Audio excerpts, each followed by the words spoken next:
বন্ধুরা, তৃতীয় টি-20 ম্যাচটা যখন শেষ হলো তখন ড্রেসিং রুমের এক কোণে চুপ করে বসেছিলেন অভিষেক শর্মা। সত্যি বলতে কি, সেদিন মাঠের থেকেও বেশি গম্ভীর ছিল বাইরের পরিবেশটা, কারণ সাউথ আফ্রিকা দল ভারতের কাছে এমন একটা হার মেনেছিল যা কেউ স্বপ্নেও ভাবেনি। ম্যাচের পর যখন ক্যামেরাগুলো গেল সাউথ আফ্রিকার ক্যাপ্টেন এইডেন মার্ক্রামের দিকে, তখন ব্যাপারটা একেবারে পরিষ্কার বোঝা যাচ্ছিল। কথা বলার সময় তার গলাটা ধরে আসছিল, আর মাত্র কয়েক সেকেন্ডের মধ্যেই তিনি নিজেকে সামলাতে পারলেন না, আবেগপ্রবণ হয়ে পড়লেন। কিন্তু জানেন তো, এইরকম একটা মন খারাপের মুহূর্তেও মার্ক্রাম কিন্তু ভারতের প্রশংসায় পঞ্চমুখ হলেন। তিনি এমন একটা কথা বললেন যা শুনে গোটা বেশ তাকে স্যালিউট জানাচ্ছে। তিনি সোজাসুজি বললেন যে হর্ষিত রানা আর আর্শদীপ সিংয়ের দারুণ বোলিংটাই নাকি ম্যাচের মোড় পুরোপুরি ভারতের দিকে ঘুরিয়ে দিয়েছিল, আর অন্যদিকে অভিষেক শর্মার ব্যাটিং নাকি ম্যাচ থেকে সব চাপ একদম শেষ করে দিয়েছিল। মার্ক্রামের কথা অনুযায়ী আমাদের ভারতীয় দলের তরুণ খেলোয়াড়রা এত বড় ম্যাচে যেরকম ঠান্ডা মাথা আর আক্রমণের একটা দারুণ ভারসাম্য দেখিয়েছে, সেটা নাকি যে কোনো দলের জন্য একটা শিক্ষণীয় বিষয়। মার্ক্রাম আরও বলেছেন যে এই হারটা শুধুমাত্র স্কোরবোর্ড দেখেই মাপা যাবে না, বরং এটা প্রমাণ করে যে ভারতের এই নতুন প্রজন্ম কতটা মানসিক জোর নিয়ে ক্রিকেট খেলছে। আর এই কারণেই মার্ক্রামের এই কথাটা সামনে আসার সঙ্গে সঙ্গেই সোশ্যাল মিডিয়ায় দ্রুত ভাইরাল হয়ে গেল। এখন এই ভিডিওতে আমরা আপনাদের সেই পুরো ঘটনাটা শোনাবো, যেখানে এইডেন মার্ক্রাম ঠিক কি বলেছেন। তাই বন্ধুরা, ভিডিওর একদম শেষ পর্যন্ত আমাদের সঙ্গে থাকুন। তার আগে আমাকে কমেন্ট করে অবশ্যই জানাবেন আপনাদের মতে দুর্দান্ত ব্যাটসম্যানকে, অভিষেক শর্মা নাকি রোহিত শর্মা। আর যদি আপনিও অভিষেক শর্মা, আর্শদীপ সিং এবং হর্ষিত রানাকে দারুণ খেলোয়াড় মনে করেন, তাহলে এই ভিডিওতে একটা লাইক অবশ্যই দেবেন। চলুন তাহলে আর দেরি না করে ভিডিওটা শুরু করা যাক। দেখুন বন্ধুরা, বেচারা এইডেন মার্ক্রাম আর কী বা করতে পারতেন।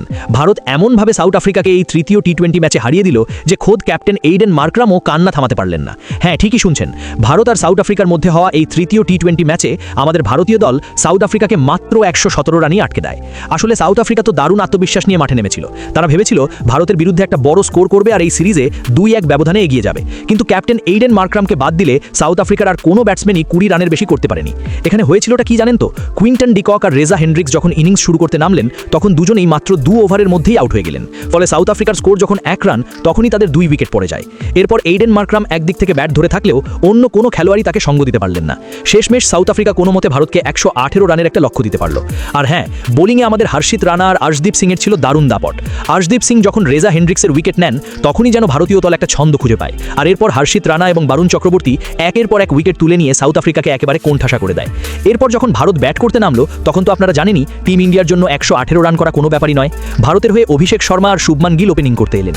আর অভিষেক শর্মা তো মাত্র 18টা বল খেলে যেন পুরো ম্যাচের রং বদলে দিলেন। তিনি ঝটপট 35 রান করে ভারতীয় দলকে দারুণভাবে জিতিয়ে দিলেন। তবে এই ম্যাচ শেষ হওয়ার পর এইডেন মার্ক্রাম যা বলেছেন, সেটা কিন্তু সবাইকে চমকে দিয়েছে। তিনি বললেন, ভারতকে তাদের নিজের ঘরের মাঠে হারানো এটা প্রায় অসম্ভব। টিম ইন্ডিয়া এত শক্তিশালী একটা দল যে আমরা যত চেষ্টাই করি না কেন, এদের হারানো আমাদের পক্ষে সম্ভব নয়। তিনি আরও যোগ করলেন, ভারত আজ তাদের খেলার পরিকল্পনা একেবারে পাল্টে দিয়েছিল। ধর্মশালার পিচ তারা আগে ভাগেই বুঝে গিয়েছিল যে এখানে বোলিং করলে তাড়াতাড়ি উইকেট পাওয়া যাবে। আর্শদীপ সিং আর হর্ষিত রানার বলে যখন সুইং হচ্ছিল, তখনই আমি বুঝেছিলাম যে কোনো একটা গন্ডগোল হতে চলেছে। কিন্তু আমরা সেই কঠিন পরিস্থিতিটা বোঝার আগেই একের পর এক উইকেট হারাতে থাকলাম। মার্ক্রাম পরিষ্কারভাবে বললেন, দেখুন, এই ম্যাচে যদি আমরা হারি, তবে তার জন্য দায়ী মাত্র 2 জন খেলোয়াড়, হর্ষিত রানা আর আর্শদীপ সিং। যদি ওরা শুরুতেই আমাদের এমন ধাক্কা না দিত আর উইকেটগুলো না নিত, তাহলে হয়তো আমাদের দল 150 থেকে 200 রান করার ক্ষমতা রাখত। আমরা তো আগেই ঠিক করেছিলাম যে ধর্মশালার মাঠটা ছোট, এখানে বড় শট খেলবো আর 200 রান তো আরামসে হয়ে যাবে। কিন্তু ভারত যে এত চালাকি করবে, সেটা আমরা ভাবতে পারিনি। সূর্যকুমার যাদব সত্যি খুব ভালো ক্যাপ্টেন। আজ তিনি নিজের দলকে এমনভাবে সাজালেন যে আমাদের উইকেট পড়লো আর আমাদের দল ফেসে গেল। বন্ধুরা, সত্যি বলতে এইডেন মার্ক্রাম এমন একটা মন্তব্য করে কোটি কোটি ভারতবাসীর মন জিতে নিলেন। কারণ ভারতের এমন প্রশংসা এর আগে আর কোনো বিদেশি ক্যাপ্টেন এভাবে করেছেন বলে মনে হয় না। বাকি আপনারা কি মনে করেন?